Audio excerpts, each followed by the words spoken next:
On a vraiment des difficultés avec le réseau internet ici. On espère que cette fois ça va plus partir.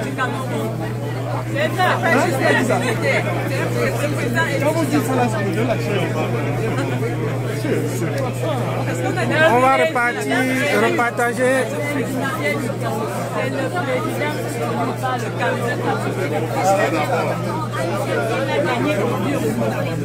C'est pas évident là. On profite maintenant parce que le bois sera installé, on aura pas cette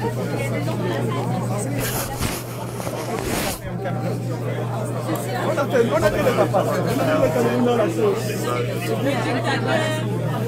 Mais Alino, je laisse le sac sur à côté de toi, non? Je vais essayer de bousculer là-bas. Si on laisse passer les premières personnes, on peut passer.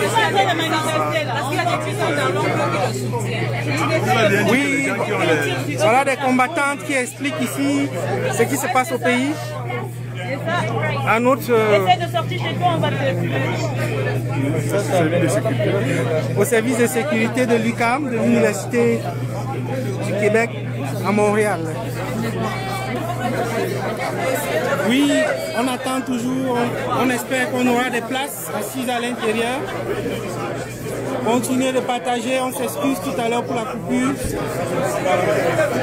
Soyez-en sûrs, on ne va pas quitter. Si ça se coupe, on revient après parce que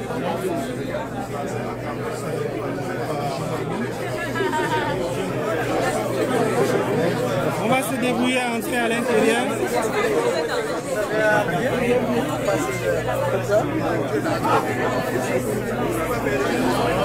Voilà. On fait sur le Cameroun, tu arrives maintenant. Comment tu vas? Tu as le ticket? Oui. Allez-y, allez.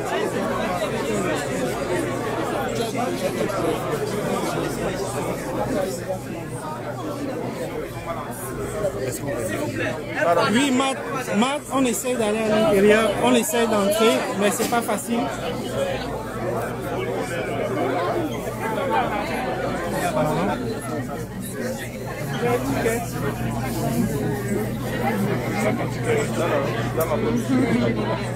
Ah oui.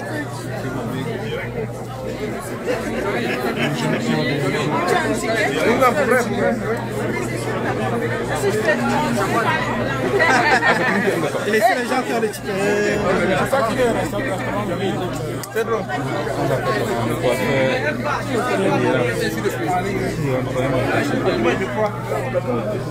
C'est ça, laissez passer les gens qui ont le ticket. Nous on a le ticket.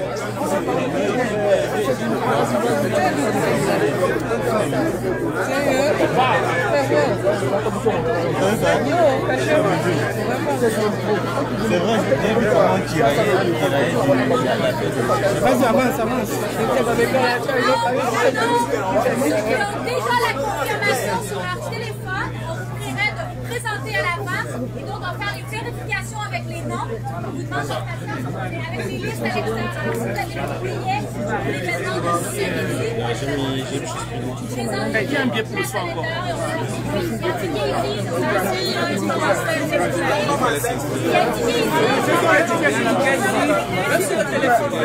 On vient.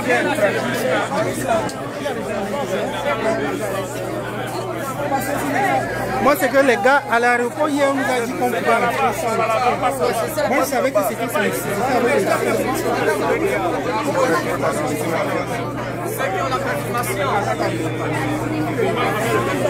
C'est ça.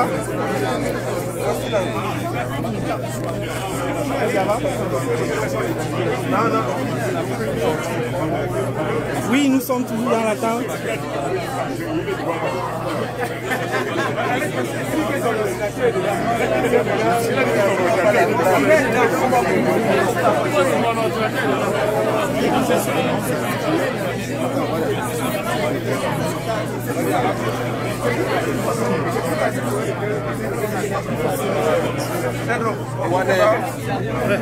Excusez.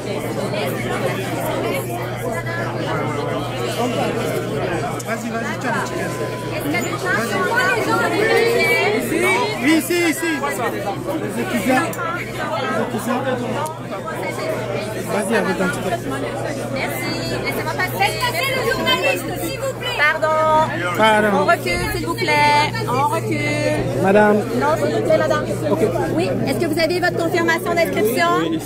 Non, ce n'est pas ça, je suis désolée. S'il vous plaît, madame. Confirmation. Ça prend un code événement. Reculez, s'il vous plaît, s'il vous plaît, s'il vous plaît. Alors.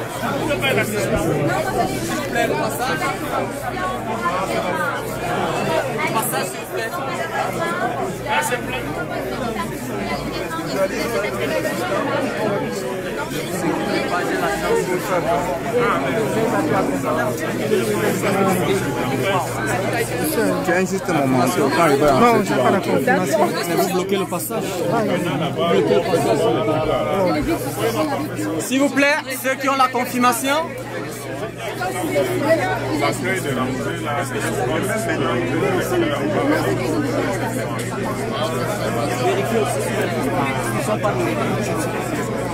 L'événement moins mais j'ai plus la couleur.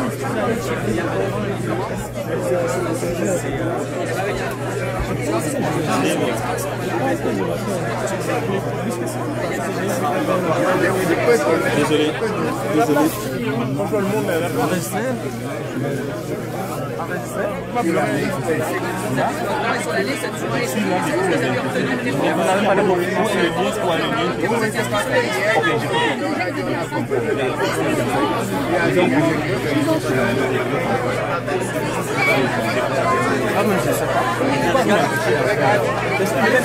Ok, allez-y. Parce que je suis noir, vous allez tout connaître. Non, allez-y. Allez-y, je comprends très bien. S'il vous plaît, on doit libérer. Messieurs, je vous demande de libérer comme Madame, là, n'est pas ouvert la vraie chambre. j'ai demandé par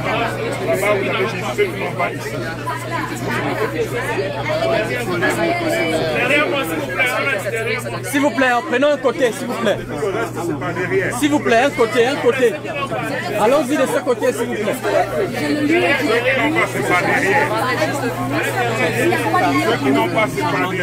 Regarde, tu vois, ça c'est la page officielle du matin, t'as dit, s'il te plaît. Nous on a plus de 1000 personnes qui vont se connecter tout à l'heure. Il faut vraiment que je... Le matin, t'as ton job. On va donner l'occasion aux gens d'entrer. Ceux qui sont devant. D'accord. Si vous allez, on est à 700. Non, il n'y a pas de souci. Ok. S'il vous plaît, libérez un peu, libérez. Même le président va passer. Libérez le passage, s'il vous plaît. passage, s'il vous plaît. Par là-bas. Allons-y d'un côté, s'il vous plaît.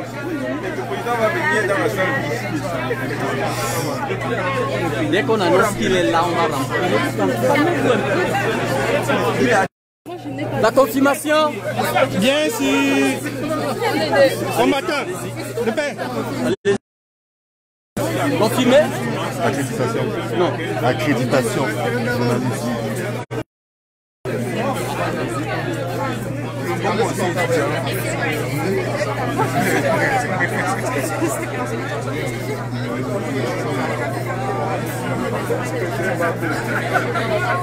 Ouais, Bertrand. Bertrand. Yonzu, elle est en Alberta, elle n'est pas ici dans le Québec. Bertrand. Elle n'est pas ici.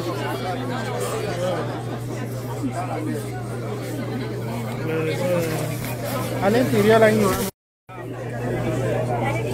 n'y a pas de billets last minute. Allez-y, s'il vous plaît. oui, désolé.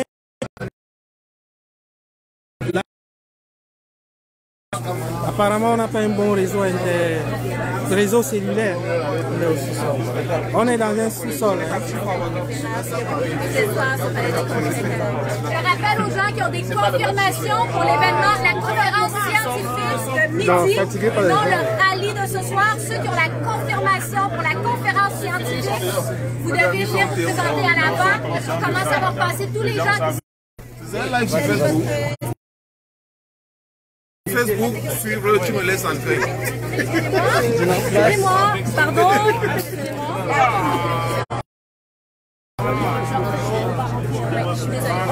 Malheureusement, ce ne sera pas possible de rentrer. On vous demande de reculer et d'aller à l'événement de ce soir si vous souhaitez entendre M. Camteau. Il y a également une diffusion sur Facebook Live qui va être qui est prévue de très bonne qualité.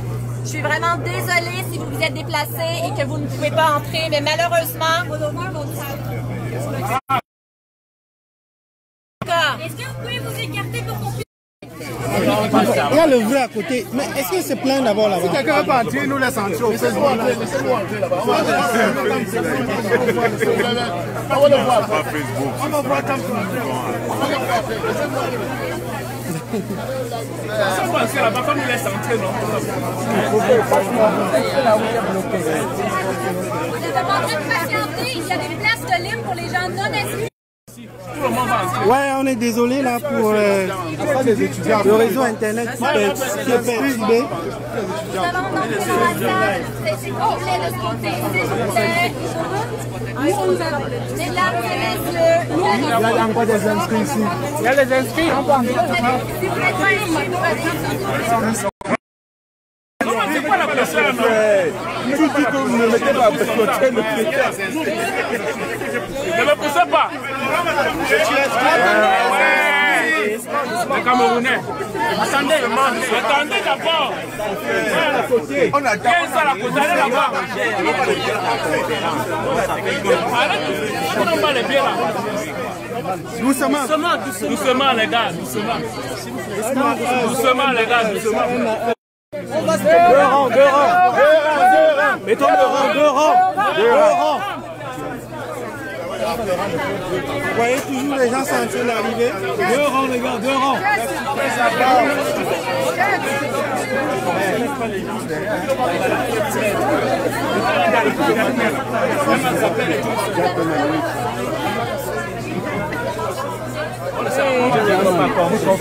Il y a la place, il y a suffisamment de place. Les gars, ne poussez plus, s'il vous plaît.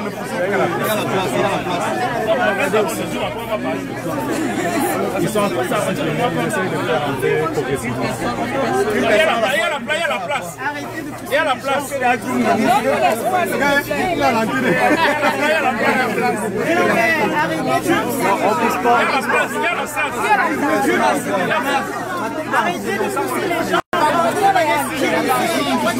Non, vas-y. Vous voyez là,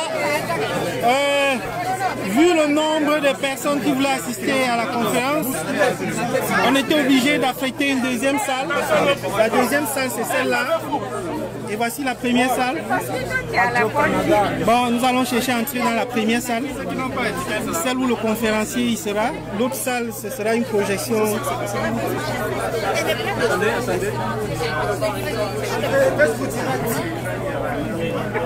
Oui, Jean-Marie Florian Zana, toi qui dis que c'est une association des Bamileke de Montréal là. J'aimerais te demander, le monsieur que tu vois debout là, est-ce que c'est un Bamileke? Est-ce qu'il a la tête d'un Bamileke? Ben, je suis désolé pour toi. Ce sont des combattants qui sont là. Jusqu'à la gare. Jusqu'à la gare. Mais tu lui qu'on s'en fout. On est fiers d'être Bamileke de toutes les façons. Ah oui. Bamileke, c'est pas Cameroun. C'est ça. C'est ça. Bientôt, on va payer pour avoir les noms de Bamileke.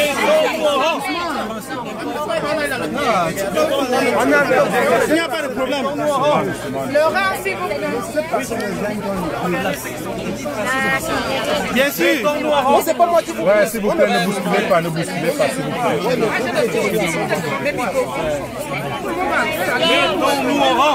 Qu'est-ce que tu fais? Tu ne vas pas laisser ma fille passer, me laisser. Non, madame, je vais te faire passer. Oui, je vais me considérer. Allez,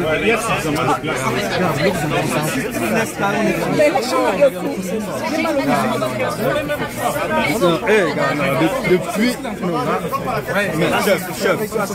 Chef. Attends, tu vas entrer. Mais je ne peux pas. Attends, tu vas entrer. Ce n'est pas moi seul. C'est une page. Je ne ferme pas. Faites le rang, vous allez entrer. Depuis on dit le rang, ils sont en rang. Le rang a commencé à tourner comme ça. Depuis 3 semaines, les étudiants qui attendent le soir, c'est chef. Non, je vais fermer. Si on ne fait pas le rang, on n'entre plus. Chef, je suis en rang depuis. Hey. Attends. S'ils ne font pas le rang, ils n'entrent plus. C'est fini. Faites le rang. Voici 2 rangs. Depuis on dit en rang. Je vais vous faire entrer, mais Oui, oui, oui. Ah, président Borrell, merci beaucoup. Nous, on est déjà en place. On cherche à entrer. Malheureusement, on ferme la porte. non.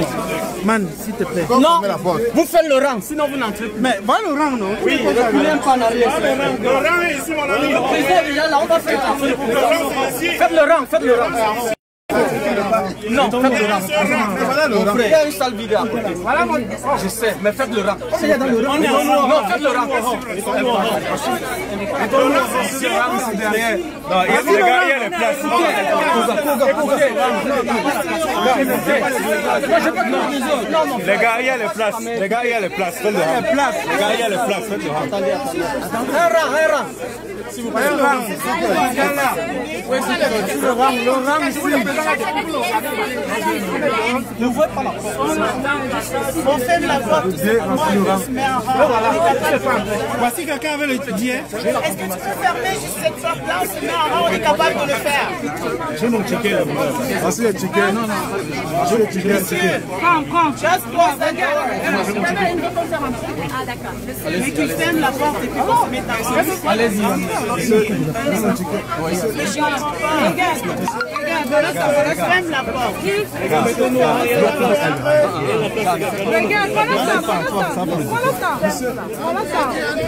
Regarde, Mon ami, on est en rang, non? on est capable de le faire. Les gars, il y a les places. Mettons-nous en rang. Il y a les places. Il y a encore au moins 20 places, 30 places. Tu viens intégrer. Attendez. Je viens intégrer. Depuis le matin, je suis là. Il y a le rang ici. Regarde, nous sommes tous des frères. Moi, je veux que vous allez. Mais attendez, vous savez pourquoi il y a le rang ici. Faites un rang. Prends les gens d'ici. Nous sommes que trois ici. Hein. Le rang, c'est pas là, c'est pas derrière la porte.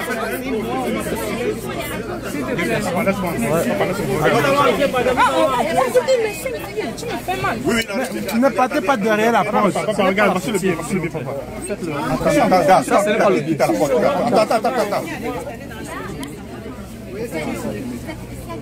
Augustin.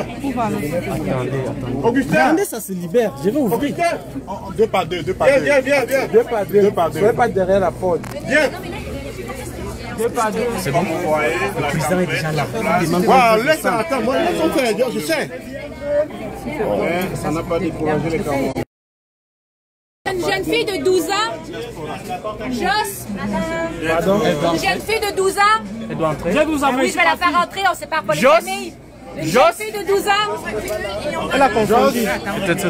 Si vous la voyez, vous lui direz de passer, on va la faire avec son papa. On laisse pas les mineurs. Merci. Attendez, c'est deux personnes, monsieur. Ok, on se calme. On se calme. Bien sûr, vous voyez, je suis à la porte du paradis. Bientôt là, je vais prendre une place pour... On recule, s'il vous plaît. Ah, d'accord. On recule. Attendez, madame. Attendez. Excusez-moi. Est-ce que vous avez vos billets? C'est la salle à côté. Ce n'est pas possible. Dans la salle à côté, s'il vous plaît. Elle a demandé qu'on laisse entrer, mais ils doivent se mettre en rang. Ils veulent seulement bousculer. Ça fait qu'arriver, je vais appeler l'UQAM et ils vont sûrement annuler l'événement. Exactement. S'il vous plaît, écoutez, mettez-vous un peu en rang, s'il vous plaît.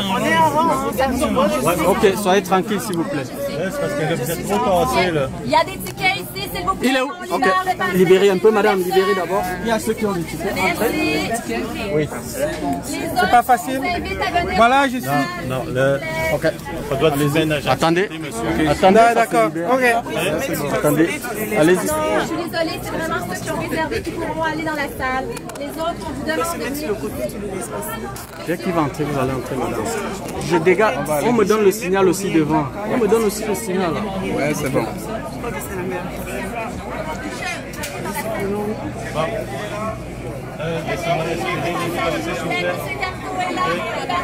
Libérez. Allez-y. Libérez. Madame était là. Non, non, c'est pas si ma pousse. Non, On libère le passage pour M. Carrier. Libérez. Allez. Oui, oui, ok. Est-ce que vous pouvez... On peut s'asseoir. Ok, allez-y. Ok, merci. Oui, enfin, je suis... Bonjour. Vous êtes tous ensemble? Non, non. Ah, il y a des places. Il y a une autre place à côté de madame.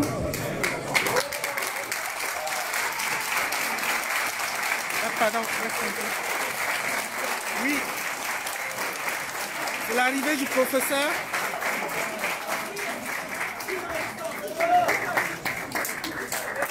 L'arrivée du président élu, le professeur en salle là. Avec son équipe.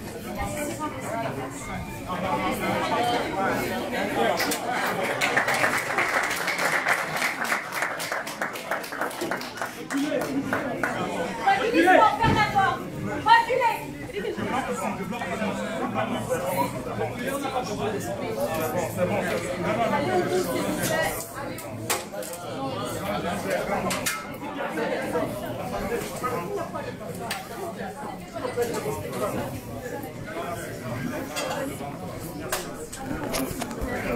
Allez, ils sont là dans la salle avec Arrêtez de pousser, sinon ferme la porte. Occupez toutes les places, s'il vous plaît. Occupez-les. Non, mais faites-les bouger. Pardon, je m'excuse. Ok.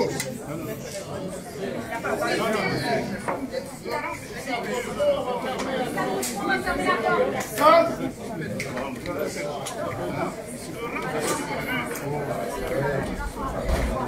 Oui, nous sommes déjà dans la salle de conférence de presse, comme vous le voyez. Et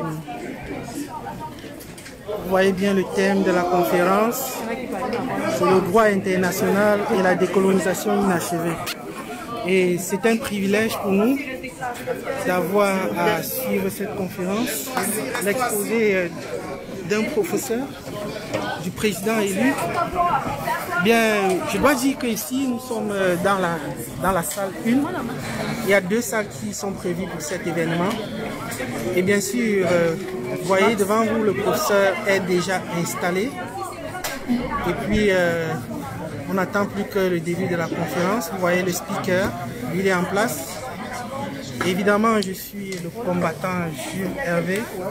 Et définitivement, je suis entré dans le combat aujourd'hui.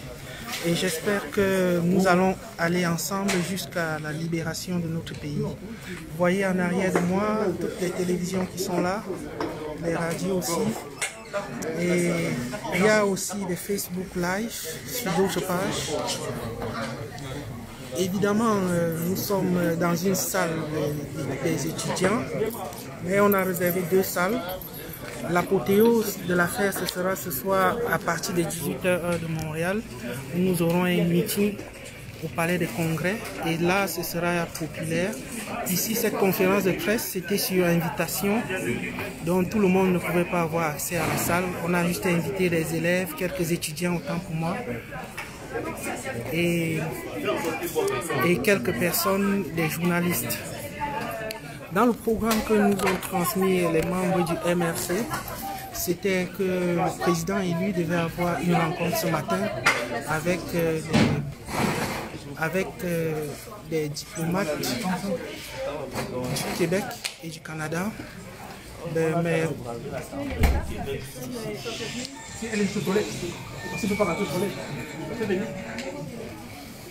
évidemment,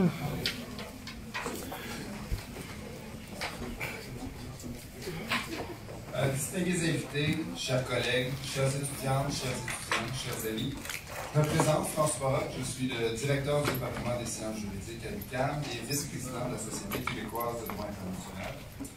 Je remercie tous les organisateurs de l'événement. Notre invité est avocat, universitaire et ancien ministre délégué de la Justice du Cameroun. Grand internationaliste et figure marquante du droit international contemporain, le professeur Kemto dirige depuis 2012 le principal parti d'opposition de son pays, Donc, c'est à la fois un grand juriste, mais aussi un homme politique, comme vous le savez. Et c'est le mouvement pour la renaissance du Cameroun. Membre et conseiller juridique de la délégation camerounaise à la conférence diplomatique de Rome pour la création de la Cour pénale internationale, il fut de 1999 à 2016 membre puis président de la Commission du droit international, l'un des cénacles les plus prestigieux pour les juristes internationalistes. Notre invité, membre de plusieurs sociétés savantes, est aussi le fondateur de la Société africaine de droit international et membre curatorium de la prestigieuse Académie de droit international de l'Air. Juriste de grande envergure, il a représenté plusieurs États devant les juridictions internationales, devant la CIJ et devant la Cour permanente d'arbitrage notamment. Vous comprendrez que c'est un immense honneur pour l'UQAM et pour le département des sciences juridiques, de même que l'Institut d'études internationales de Montréal et le CEDIM, d'accueillir le professeur Maurice Kamto.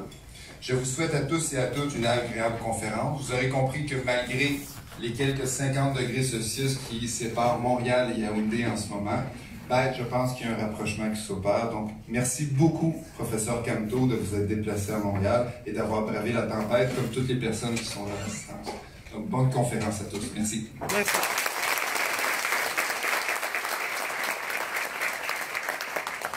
Vous avez le propos introductif du speaker. Et maintenant, la parole C'est vrai. Mon nom est Olivier Barsalou. Je suis professeur au département des sciences juridiques et aussi directeur du Centre d'études du droit international et mondialisation, le CEDIM. Tout d'abord, je tiens à vous remercier d'être venus si nombreux, si nombreuses et avec autant d'enthousiasme. Ça fait extrêmement plaisir de voir une salle remplie par tempête de neige à l'UQAM. Donc, merci à vous, public, de vous être déplacés. À titre de rappel, à souligner que l'IEIM et les techniciens à l'arrière vont capter l'événement aujourd'hui, donc une captation vidéo et sonore, et l'événement sera en Facebook Live, et diffusé donc simultanément donc sur Facebook. Et je vous invite à vous restreindre dans l'usage de vos caméras. Donc, et la vidéo de la conférence du professeur Kamto sera aussi disponible en ligne très prochainement. La présentation du professeur Kamto sera suivie par une période de questions. L'événement devrait se faire durer 90 minutes environ et s'est terminé vers 15h30. Qui est prévu au Palais des Congrès, donc pour ceux et celles qui souhaitent débattre et continuer le débat politique, je vous invite à rejoindre la rencontre ce soir au Palais des Congrès à Montréal. Avant de laisser la parole au professeur Kamto, je souhaiterais remercier un groupe spécial de personnes à l'IEIM, à l'Institut d'études internationales, sans qui, en fait, cet événement n'aurait pas lieu aujourd'hui. Je tiens à remercier du fond du cœur Caroline Doyon, directrice adjointe, Catherine Poulbourg. Oui, oui. Bravo, bravo, bravo.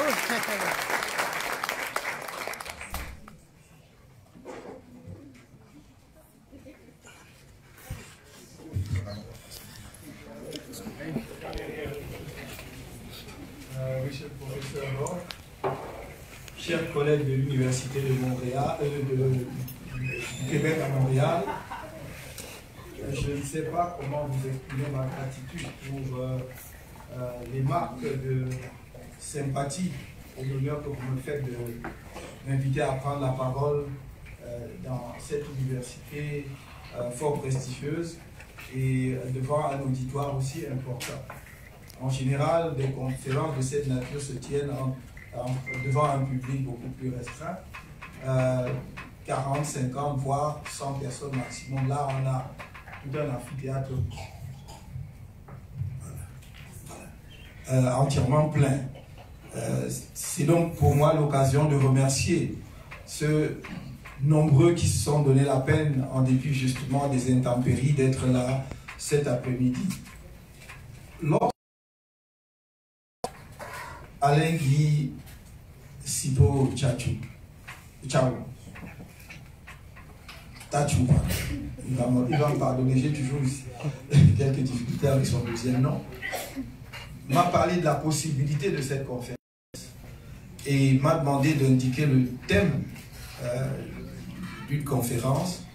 J'ai beaucoup hésité entre les thèmes classiques, les sujets classiques. J'aurais pu parler des obligations en droit international, notamment une question débattue au moins depuis 1966, avec la Convention des Nations Unies sur le traité, c'est-à-dire la notion des obligations.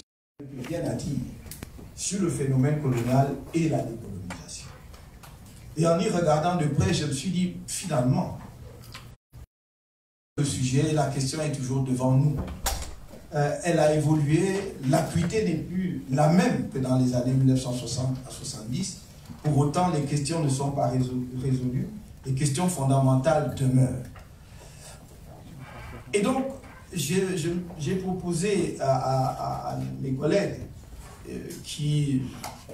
que je pourrais appeler, je l'espère, dans un proche avenir, les amis de l'Université du Québec à Montréal. La Namibie, en particulier, après une rude bataille des États africains avec les États de la ligne de front, l'OUA, puis aujourd'hui l'Union africaine, pouvait se reposer de luttes acharnées de plusieurs décennies pour décoloniser l'Afrique. Il n'en est rien. Il n'en est rien parce que la colonisation a touché la totalité du continent.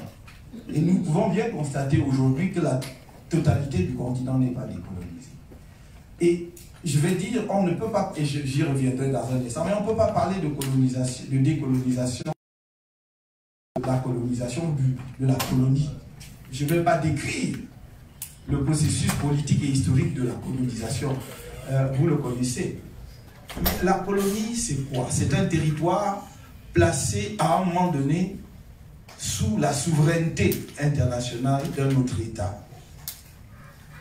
Donc, il s'établit entre ce territoire et les populations qui y habitent des liens de dépendance par rapport à juillet 1884, le traité qui marque la présence coloniale à territoire camerounais est signé, je dois le rappeler, est signé entre les firmes commerciales, la firme Foreman et les chefs camerounais, les chefs douaniers. Mais comment est-ce que cet accord commercial devient un traité international?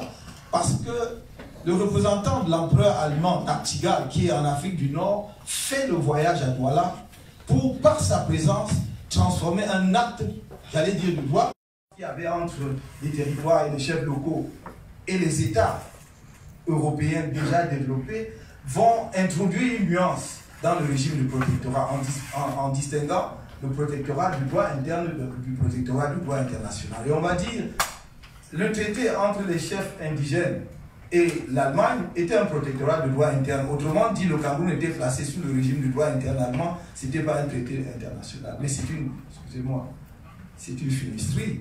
Il ne peut pas y avoir deux régimes de traité. Si vous dites que c'est un traité conclu entre des souverains, peu importe la taille du souverain, peu importe sa puissance, ce n'était pas un problème de puissance, c'est un problème d'entité juridique. Les chefs locaux Douala n'étaient pas sous la domination d'une autre puissance. Ils l'ont signé en tant que traité avec la puissance allemande. C'est pourquoi il s'agit d'un authentique traité de droit international. Comme il s'en est signé des milliers sur la côte occidentale africaine, il y en a eu 3000 de la sorte. Donc je voudrais insister là-dessus, sur ce phénomène de distinction entre le protectorat et le régime de la colonisation. Parce que lorsque vous avez un territoire sous le régime de la colonisation, les règles qui s'appliquent ne sont pas tout à fait les mêmes. Le territoire colonisé est entièrement placé sous l'empire juridique de la puissance coloniale. C'est la puissance coloniale qui édicte toutes les règles. Alors que le territoire sous protectorat est, en ce qui concerne le Cameroun, lorsque le régime international va s'installer avec le mandat et la tutelle, le mandat sous la SDN, la tutelle sous l'Organisation des Nations Unies, ce seront des règles prises par la puissance coloniale, mais sous le contrôle de la Société des Nations qui a duré brièvement, ou de l'Organisation des Nations Unies pour ce qui est de la tutelle. C'est important de dire cela. Pourquoi? Et voilà la colonisation. Pourquoi? Parce que la colonie va évoluer généralement vers un régime de souveraineté internationale de l'entité coloniale, soit sous la poussée des populations coloniales, soit sous la contrainte ou l'évolution du contexte et du droit international. Et donc va intervenir ce qu'on appelle la décolonisation. La décolonisation est un processus mais qui en droit international apparaît comme un moment précis, fixe, j'y reviendrai. Un processus, pourquoi? Parce que généralement les populations vont pousser la puissance coloniale à leur rétrocéder leur souveraineté internationale ou à partir, donc pour leur permettre de s'occuper de leurs propres affaires. Du point de vue du droit international, la décolonisation renvoie en quelque sorte à un instantané juridique. La décolonisation commence le jour de l'application de l'accord de décolonisation qui fixe une date. Et c'est pour cela que vous allez voir que dans chaque pays entièrement colonisé, il va avoir une date de l'indépendance. Ce n'est pas banal. Le Cameroun est indépendant 1er janvier 1960.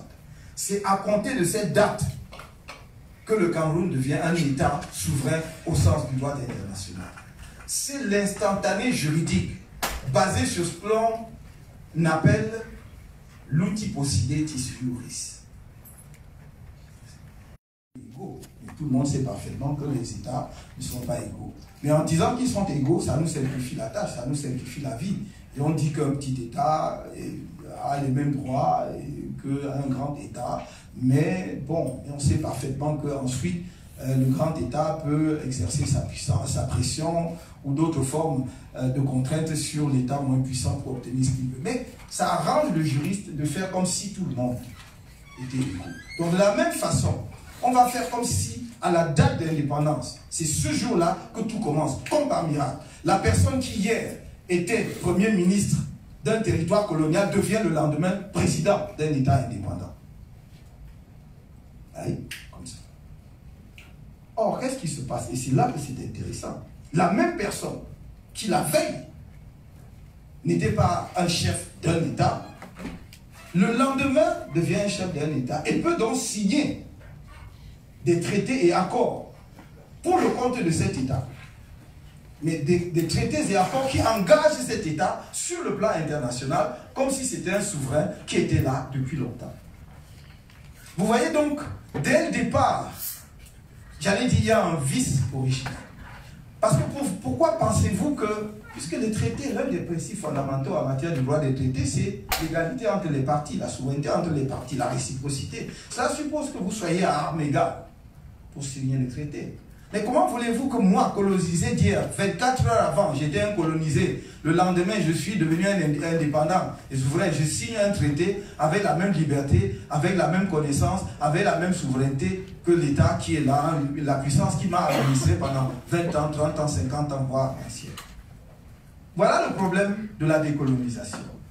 C'est cette fiction qui fait qu'à un moment donné, on croit que la décolonisation a tout réglé, alors qu'elle n'a rien réglé. Bien sûr, au 1er janvier, vous avez un drapeau, vous avez un hymne national, c'est parfait. On vous désigne d'ailleurs une capitale aussi. Mais on ne va pas bien au-delà de cela. Vous avez les attributs apparents de la souveraineté.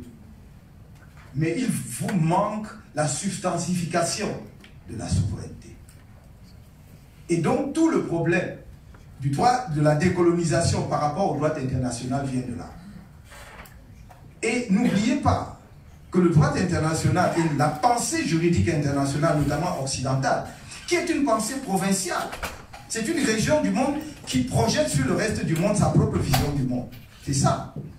Les principes, la souveraineté de l'État, tout ce que vous vous imaginez, c'est Grotius, Hugo de Groot, un Hollandais, 16e siècle, qui dit, parce que son pays étant une puissance de navigation, tout petit pays, mais a des problèmes commerciaux, prône le principe de la liberté des mers. Donc il dit cela pour régler un problème de la Hollande. Il ne dit pas cela par générosité, parce que le principe que les mers soient libres est bon pour tout le monde. C'est pour régler un problème commercial néerlandais. Et je peux citer plein d'autres principes comme cela. Et c'est ce principe qui projette sur le reste du monde et on dit c'est le droit international. Et donc il faut bien être conscient de la dépendance que nous avons vis-à-vis de la pensée occidentale par rapport au droit international. Si nous ne développons pas une vraie pensée critique par rapport à cela, on ne comprendra pas. Il faut questionner les principes. D'où viennent-ils? Pourquoi? Est-ce qu'ils sont encore pertinents et opérationnels aujourd'hui? Donc de la même façon, la colonisation va développer quoi? Le principe de la terra nullius. Terre vacante et sans maître. Terre n'appartenant à personne. Et vous allez arriver sur les côtes occidentales africaines ou orientales, peu importe. Et les gens sont dans leur village. Mais ils n'ont pas posté des armées partout pour voir celui qui empiète sur leur territoire. Et vous dites, je n'ai rencontré personne. Mais bien sûr, vous n'avez rencontré personne parce que ce n'est pas leur souci. Ils vont à leurs occupations quotidiennes. Mais c'est bien leur territoire. Mais vous décrétez que c'est terra nullius. C'est une terre vacante, sans maître. Donc, j'en prends possession. Voilà la colonisation. J'en prends possession. Donc, le seul titre juridique que j'ai sur ce territoire, c'est la conquête, le fait que j'ai pris possession un jour en déclarant que c'est un territoire sans maître. Et fort de ce principe que je me suis forgé, qui est un terme, comme vous voyez, c'est une expression du droit romain. Et d'ailleurs, le droit international, comme une grande partie du droit latin, voit beaucoup à Rome, l'Empire romain. Tout ce qu'on a, à 90% c'est du droit romain, interne d'ailleurs, pour régler les problèmes internes qu'on a transposés par adaptation au droit international. Parce que finalement, la notion de terra nullius, de terre sans maître, vient de quoi? Le titre que vous allez obtenir du fait de la terra nullius, c'est ce qu'on appelle aujourd'hui, y compris aujourd'hui, l'usucapion. C'est-à-dire la prescription acquisitive. Le fait que je me sois installé sur un territoire qui n'appartenait à personne devient ma propriété du fait de l'occupation. Mais je dis, dans le cas de l'Afrique, les territoires n'étaient pas sans maître. C'est simplement que si moi je suis dans la forêt du sud, je mets ma chasse, je ne suis pas obligé de planter un drapeau et de mettre des bornes frontières, comme chez vous. Donc vous ne devez pas en conclure que c'est un territoire sans maître. Donc on l'a fait. Donc à l'indépendance, donc on va prononcer cela. Et on va dire, la puissance coloniale a occupé un territoire qui n'appartenait à personne. Bon, maintenant on a évolué, il va vous concéder l'indépendance. Mais il va s'organiser pour que cette indépendance ne signifie pas la fin du contrôle sur ces territoires. Et vous allez voir que même l'aspect que l'on croyait acquis, c'est-à-dire la décolonisation territoriale, n'est pas terminé. À plus forte raison, le maintien des liens de dépendance, le maintien des liens de dépendance, qui fait que même dans la post-colonie, la colonisation continue encore. C'est autour de ces deux idées que je voudrais faire mon exposé très rapidement.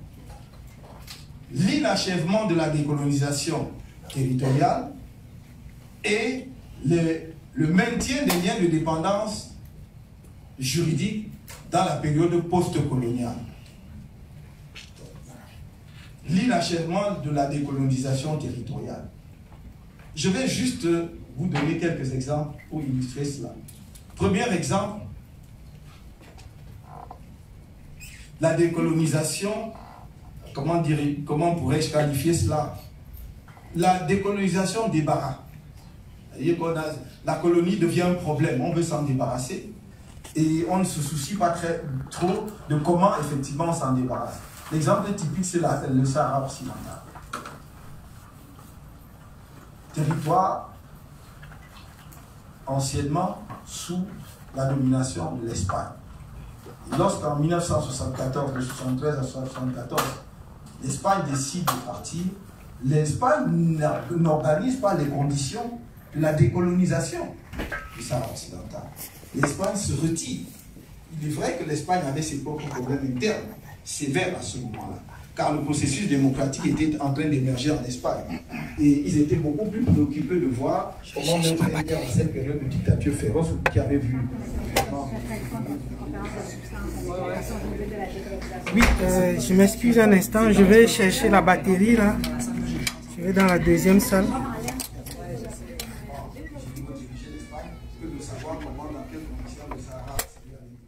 Mais il en résulte que nous avons la que l'Afrique encore aujourd'hui, parce que se retirant dans ces conditions, il y avait un... Nous sommes ici dans la deuxième salle. Que certains voisins ont vite fait de combler. D'abord, la Mauritanie, dans un premier temps, avait en même temps que le Maroc. Puis la Mauritanie s'est retirée en disant, voilà, c'est un territoire, c'est pas le mien. Et le Maroc y est resté. Et l'Assemblée générale va demander un avis consultatif sur le statut du Sahara occidental. Qui va nous donner dans ce fameux article.